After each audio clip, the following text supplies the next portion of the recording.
E aí, galera, tudo bem? Estamos aqui agora na gravação do nosso 8º episódio do Na Margem Esquerda do Amazonas. E hoje eu saí de Macapá, vim direto para cá, para Santana, no Fonte Nova. Peguei agora esse quilômetro 9 aqui, passando pelo coração, só para conversar com uma grande figura política que acaba fazendo parte também da minha história e da minha trajetória política, que é o Maicon Magalhães, né? Que foi o homem que assinou a minha primeira ficha de filiação em um partido político lá em 2008. E hoje ele apresenta a pré-candidatura dele a vereador aqui em Santana.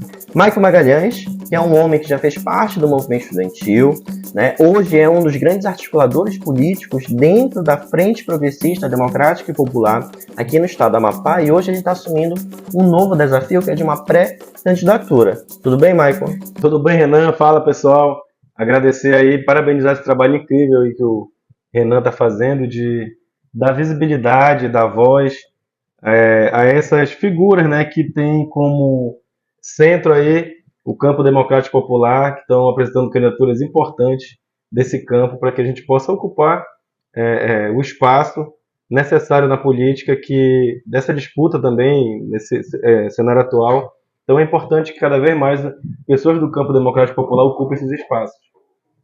Então, Maicon, eu lembro que essa nossa história ela tem quase mais de uma década, né? Lá em 2008 já vai fechar quase 2 décadas aí. E aí, eu lembro que nós nos conhecemos em um momento que tu estava em transição, né? Tu eras um grande dirigente do movimento estudantil, tanto é que eu fui a tua base, fui base tua, né? Naquela época a gente chamava dos capa, né? Tu acabou sendo meu capa lá no movimento estudantil, lá em 2008. Mas hoje eu observo que tu construiu um outro caminho, mas continuou dentro da política. E eu quero que tu conte um pouco pra gente como foi essa tua trajetória política lá pelo movimento estudantil, como é que foi essa tua transição para chegar até esse articulador político e essa tua pré-candidatura hoje. Como é que foi essa tua trajetória política? Renan, a gente contar um pouquinho dessa história para mim é muito, muito emocionante, porque eu nunca me imaginei na política, né? Eu sempre participei de movimento social, fui do hip hop, fui da capoeira, mas a gente não era muito politizado, não tinha esse debate político, era mais segmentado mesmo. E eu fui ter contato com a política quando entrei na universidade, quando eu passei na universidade pública. E até então, naquela época, 2003, a universidade para nós era um negócio muito distante, né? Fui o primeiro da minha rua, o primeiro da minha família a passar numa universidade pública. E eu entrei já com um pouco de consciência de que eu deveria ali aproveitar aquele espaço. E a forma que eu encontrei foi justamente contribuindo politicamente. Então, tive contato com... Eu lembro que quando eu comecei a ter contato na política, na universidade, através do Pessoa, fui conversar com a minha mãe. Olha, minha mãe, eu tive contato com o pessoal da política, e lá quero que eu entre pro movimento. A mãe me deu maior força, disse, vai, é importante, tal, tu vai aprender muita coisa, tu vai aproveitar a universidade. E ela nem tinha noção do que era a universidade. Então foi um período para mim muito importante, de muito acúmulo. Eu sempre falo que a universidade pública, para a esquerda, para quem é militante de esquerda, é uma escola, uma grande formação. E eu pude, naquela época lá, o movimento estava numa crescente importante. Primeira eleição do Lula, presidente, tinha um clamor grande, um sentimento muito grande, um fortalecimento muito grande da esquerda, não só no Brasil, mas na América Latina como um todo. Então foi um período de efervescência muito grande para a política, para a esquerda, e a gente se inseriu nesse contexto. Eu fui dirigente do DCE por 2 mandatos lá. Isso foi muito rápido, assim. 1 ano, 2 anos depois de eu começar no movimento, a gente conseguiu chegar no DCE. E fui o único, na época, hoje é diferente, é proporcional, mas na época era um representante no Consul. Você imagina a dificuldade que era dos estudantes. Um representante do estudante no Consul. E eu fui por 2 vezes esse representante. Então, tenho muito orgulho dessa trajetória. Foi nesse período que eu conheci o Clécio Randolph, né? Na época eu conheci o Randolph porque ele foi pré-candidato pelo PT nas prévias contra o João Henrique. Então o partido tinha uma resolução de que quem era prefeito já iria automaticamente a reeleição. O Randolph foi para a justiça, ganhou e disputou com o João Henrique, perdeu, mas fez a disputa, né? Então, eu conheci o Randolph nessa época, e desde essa época a gente começou a militar junto. Depois houve eu não me filiei ao PT, porque estava num período em que o grupo deles, que era na época a APS, estava nesse período de muita crítica ao governo Lula e tal. Depois teve o rompimento e a gente foi construir o PSOL, que foi onde eu me identifiquei, né? Que aí eu já estava nessa transição de saída da universidade, já me enganjando no movimento partidário, e aí eu me encontrei muito porque eu coordenei a juventude lá do PSOL durante muito tempo, que até na época que tu entrou, Renan, a gente fazia reunião todo sábado, tinha muito debate político também, mas se divertia muito. E foi um período onde eu me encontrei mesmo, virei dirigente nacional do PSOL, fui da executiva do PSOL acho que uns 3 ou 4 anos, e foi um período também muito importante para o meu acúmulo, né, político, onde a gente discutiu muito, coisa muito importante, disputou muito o PSOL, assim, disputas assim, é, é, é, muito, muito intensas dentro do partido. E isso tudo para um militante político agrega muito valor, agrega muito conteúdo e agrega muito acúmulo. Então, sou muito grato por ter vivido isso. E hoje a gente está num período assim.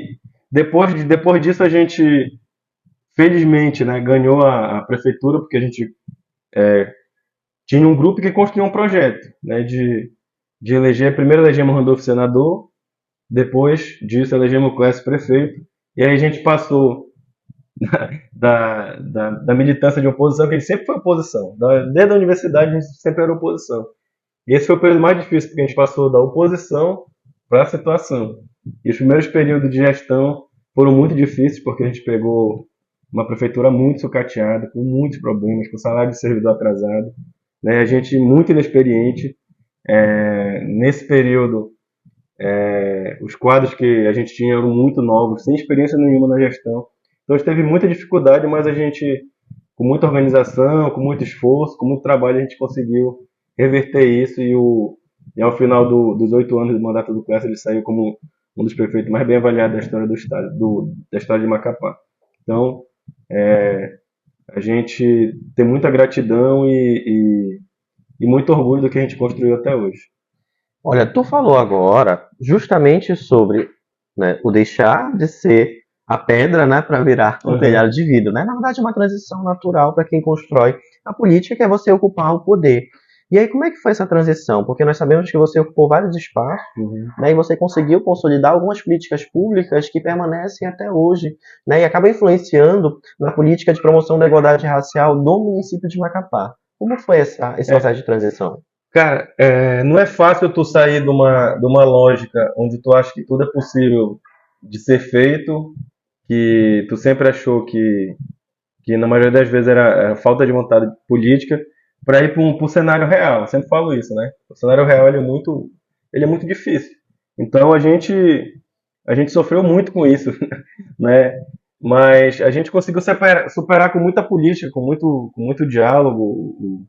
O Clécio, ele foi um prefeito que ele ouvia muito, construía muito, as coisas muito coletiva, montou um conselho importante com várias pessoas que vieram do movimento, vieram do sindicato, e ele ouvia muito. Então a gente conseguia superar essas coisas.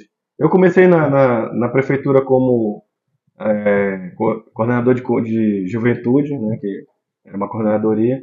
Depois eu passei para assessoria especial, que é assessoria direta do prefeito, e fazia interlocução com a Câmara. Eu era responsável de negociar com a Câmara as pautas da prefeitura. Foi outro aprendizado gigante que eu tive, muito, muito grande mesmo.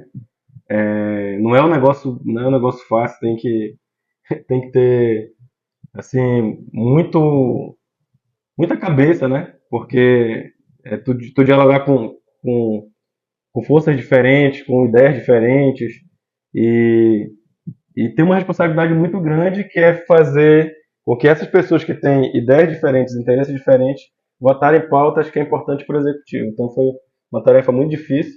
Eu comecei sozinho, depois o Clécio trouxe o Milhomem para a prefeitura e a gente fez junto, eu e o Milhomem. foi um grande professor para mim também.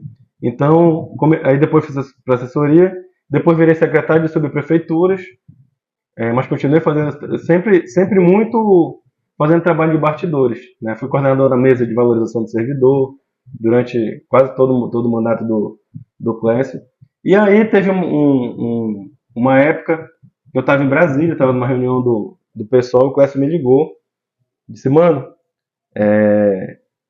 teve um problema lá no IPROI, algumas outras secretarias, não lembro o que foi, mas foi algo, teve denúncia, algo relacionado à Polícia Federal e tal.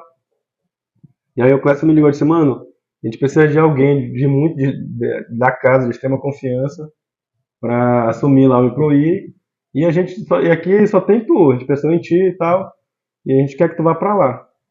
Eu fiquei pensando, porra, não tenho discussão nenhuma em relação ao movimento negro, não acompanho as pautas, mas bora lá, tarefa é tarefa. Eu fui para lá, cara, e assim, por incrível que pareça, foi onde eu mais me identifiquei na prefeitura, de todos os espaços que eu ocupei.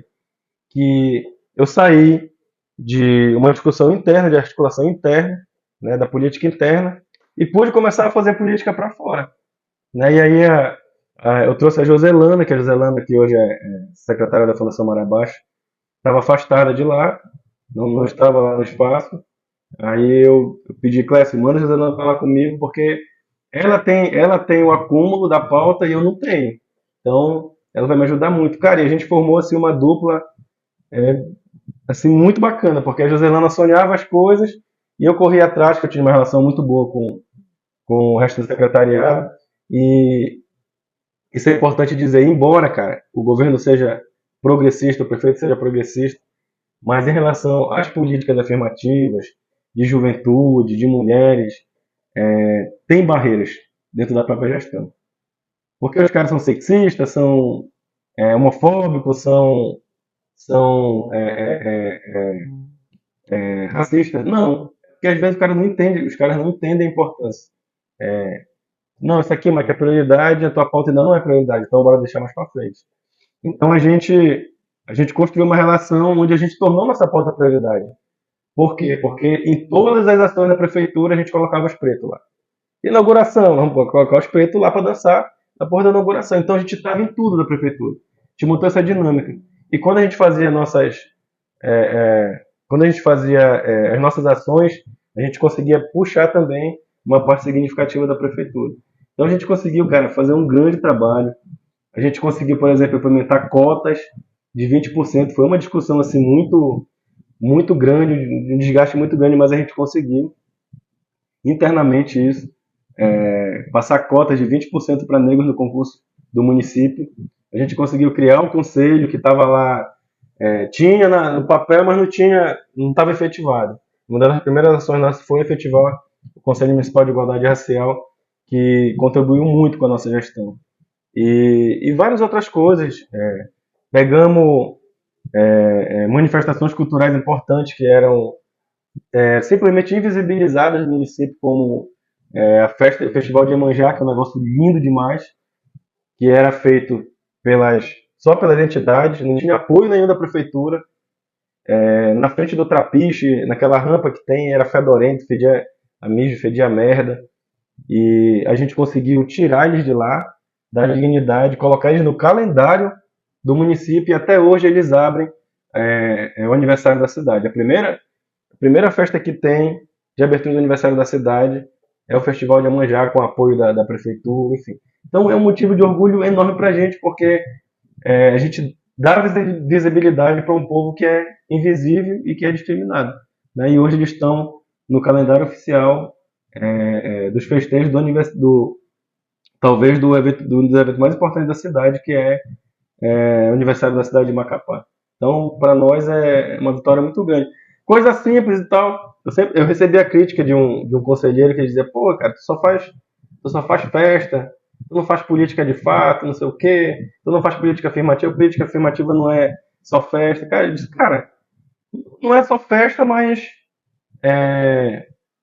se a gente der visibilidade à nossa cultura, à nossa identidade, a gente não está fazendo política afirmativa, então não tem problema, pode me criticar que eu vou continuar fazendo, porque a gente está dando visibilidade para o que antes era invisível.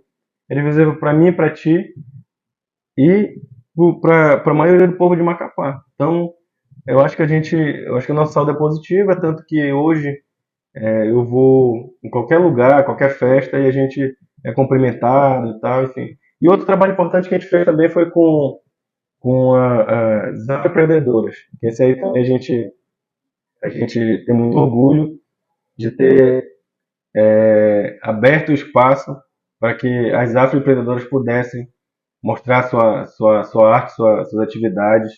Nos grandes eventos da Prefeitura de Macapá, a gente sempre tinha uma cota lá de afroempreendedor, tinha a Feira Afro, e o Clécio adorou, o Clécio adora essas coisas, comprou essa ideia, e sempre qualquer que fosse o evento, o Clécio, Marco, leva a Feira Afro para lá, que a feirinha das meninas lá é bacana, a gente levava, e foi isso, aí a gente foi desenrolando as coisas, e eu acho que o nosso saldo é muito positivo em relação a isso. Quando tu falou nesse processo de transição, a gente já consegue perceber também o que é a Carta Coringa, né? Conseguiu ocupar espaços, especialmente espaços de articulação política. Uhum. E desde quando eu te conheci, tu sempre foi o grande articulador. A pessoa que une, estabelece a interlocução entre pessoas, mas principalmente entre grupos, né? Você consegue transitar entre grupos. Mas hoje, tu estás apresentando o teu nome para ficar sob os holofotes. Uhum. É a primeira vez, acredito, né, que você bota o seu nome para uma disputa eleitoral. Como é que está sendo essa transição? Cara, tá sendo uma experiência muito rica para mim, né? Porque eu sempre tive coordenando, ajudando a coordenar, ajudando a articulação das candidaturas e nunca fui candidato. Então, para mim está sendo uma experiência muito bacana. Não é uma coisa fácil, não tem muito, tem pouco glamour e muito trabalho, mas a gente está muito preparado, cara. A gente se preparou muito para isso. Eu digo que é uma vida inteira, né?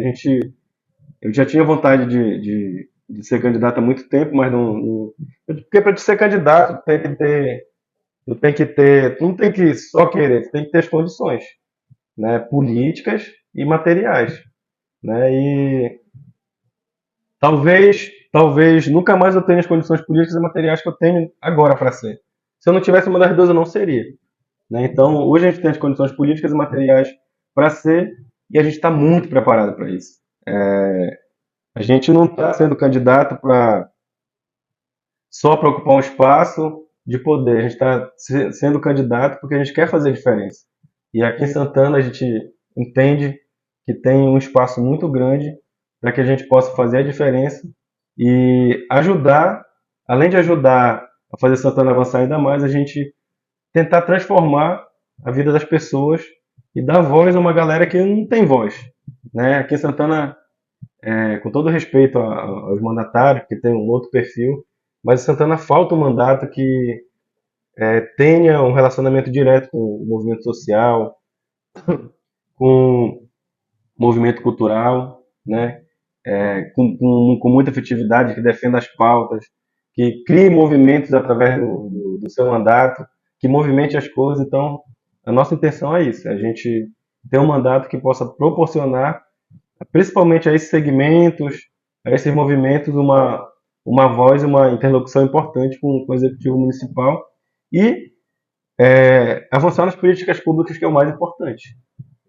E aí, o que é essa nova missão de ser pré-candidato? O que tu vai defender nela? Cara, eu vou defender o que a gente sempre defendeu, que o espaço de um mandato, cara, ele é um espaço muito importante. Eu sempre falo nas minhas agendas, nas minhas reuniões, que o vereador, ele é o político, o prefeito e o vereador, eles são os políticos mais importantes. E não é desmerecendo os outros, não. O senador, ele é importante porque ele está lá em Brasília, ele está discutindo os temas nacionais, né, está nas pautas nacionais, mas ele meio que ele está distante aqui, né? Tu não vê um vereador, um senador todos os dias e tal. Aí o deputado federal é a mesma coisa. Aí o governador é a pauta estadual, né? Então, grandes temas estaduais. Aí o deputado estadual é a mesma coisa. Aí tu vem, cara, o prefeito e o vereador é o cara que está na cidade todo dia. né? Ele trabalha na cidade. O vereador é o cara que tu encontra no supermercado, que tu encontra na feira, né? É o cara que tem que estar vendo o problema da rua, o buraco da rua, a ponte quebrada, a falta de energia não é a pauta dele, mas ele pode dialogar sobre isso e levar essa demanda para o prefeito e o prefeito resolver, ou não resolver também se não quiser resolver ou se não puder resolver. Mas é o vereador que está no dia a dia, pô, da população. Então, sempre falo, o vereador ele é o político mais importante. E a gente quer cumprir esse papel de estar no dia a dia de fato, de estar mobilizando a comunidade. Santana avançou muito com o prefeito Bala, a gente reconhece, mas ainda tem muitos problemas, né? Onde a política não conseguiu chegar. Chegou em muitos lugares de Santana, mas teve lugares que não conseguiu chegar. E a gente quer ajudar a política a chegar nesses lugares. Então, para mim é uma tarefa muito importante. Não é uma tarefa... O pessoal fala, pô, tu vai ser candidato a vereador, tu podia ser candidato a estadual. Eu acho que a gente tem que começar, né, com o que está mais próximo da gente. Então, a gente entende que é uma tarefa muito honrosa e que ajuda demais o povo se a gente tiver direcionado, a gente tiver conscientizado para isso. E a gente está. Bom, gente, esse foi Maicon Magalhães, um dos grandes articuladores da Frente Progressista aqui no estado do Amapá e um dos homens, né, ao lado do André Lopes, que iniciou a minha trajetória política dentro dos movimentos sociais. Fica aqui meu muito obrigado, Maicon. Valeu, Renan. Como eu disse, quero agradecer aí primeiro o teu esforço de vir de Macapá para gravar com a gente e a gente está sempre à disposição. Bom, gente, esse foi o nosso 8º episódio com Maicon Magalhães e até a próxima.